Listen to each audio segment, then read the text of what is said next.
What is in a mask? Let me sample just two of the questions our viewers have asked with regard to masks in the time of the COVID-19. One viewer asked if the gas mask he used during ODM demonstrations would protect him against the virus, and another called to ask if he soaks his mask in alcohol, can he reuse it? We kid you not. And the answer is yes and no. NTV's Olive Barrows and masks, the mask.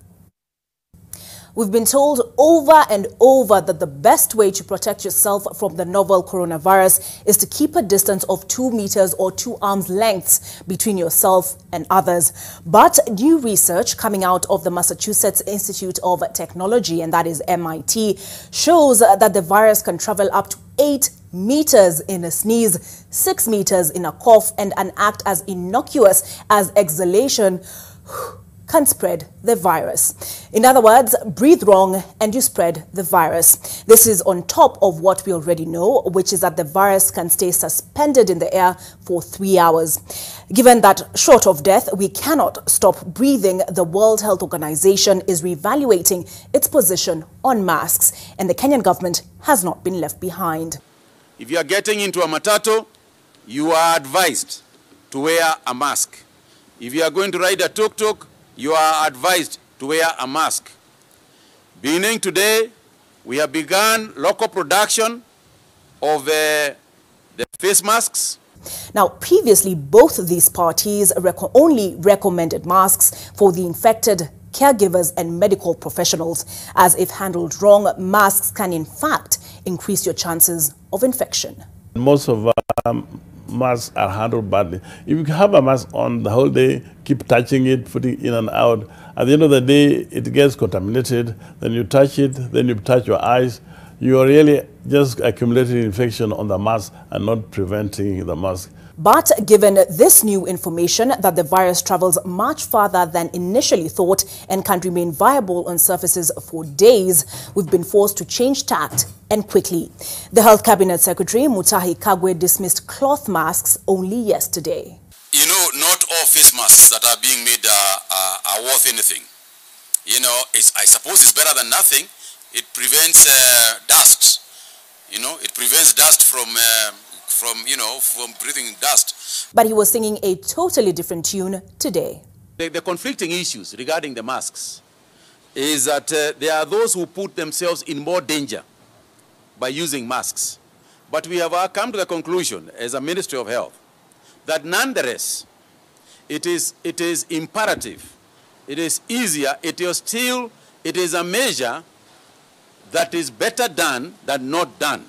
Another reason why WHO and governments were hesitant about promoting the use of cloth masks is because they were thought to provide little, if any, protection from particle penetration.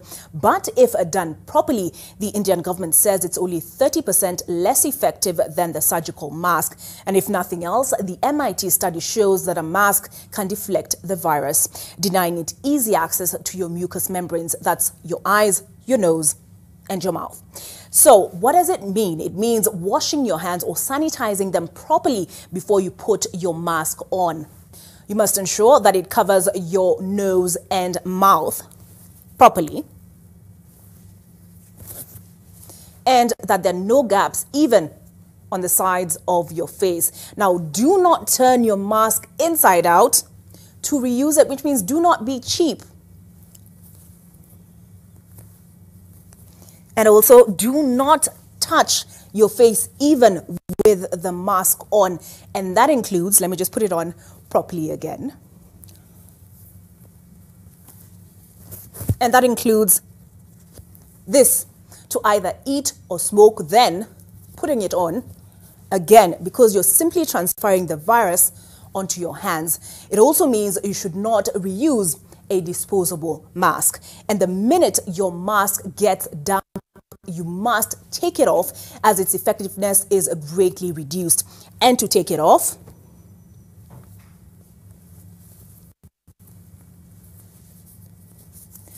do not touch the face of the mask, but use the strings. Given the shortage of personal protective equipment, even as COVID-19 cases rise, you are being encouraged to fashion several homemade masks to switch with every use. 2 layers of 100% cotton are your best bet, and you can use an old vest or t-shirt. And again, you must make sure that it covers your mouth, nose, and sides of your face properly. You should store your spare mask in a plastic bag washed with soap and water and hang out to dry. To disinfect your cotton mask, you should wash it with soap and water and hang it out to dry in the sun for at least 5 hours, or in the alternative, boil it in salted water for 15 minutes. In a pinch, you can improvise using something as domestic as a handkerchief. That's right, and 2 rubber bands. Let's see how it's done. So you take your handkerchief and then bring the lower part to about halfway the total length of your handkerchief, and make sure the 2 halves overlap, then fold it again. And I'm hoping this width will be able to adequately cover my nose and my mouth. Then you take your rubber band, put it on one end, so it looks a little bit like a sweet. Put the other rubber band on the other end, and then fold one end over the other, then the other end, and there you go. You have your mask.